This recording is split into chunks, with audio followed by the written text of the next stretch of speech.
Now, you said part of your job was to evaluate what was actually going on there. What were your major findings now that you're home?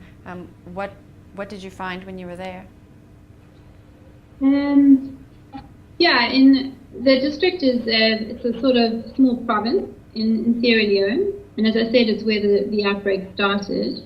In my time there seemed to be a slight decrease in the number of cases, and we also found that in other parts in Sierra Leone, in districts that there hadn't been Ebola before, there was a huge increase. And so as a project, we really faced the challenge of how do we address and help patients who come from far away.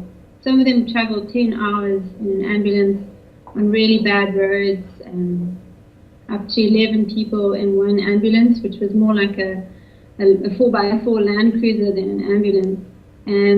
People were really desperate elsewhere in Sierra Leone, and we found ourselves with the biggest and best functioning treatment center in the wrong part of the country at the time. So there were a lot of challenges there. And we also faced lots of problems. The treatment center has about 80 beds, and we had children and adults in all different states of health when they arrived. And we found that children did actually quite a little bit better than adults, so they survived and they had a better chance of surviving. But this also created problems within the treatment center because children didn't really understand how to wander around between suspect and probable areas, and not to touch things and not to touch themselves. So for toddlers and very young children, we faced a really big challenge on that front.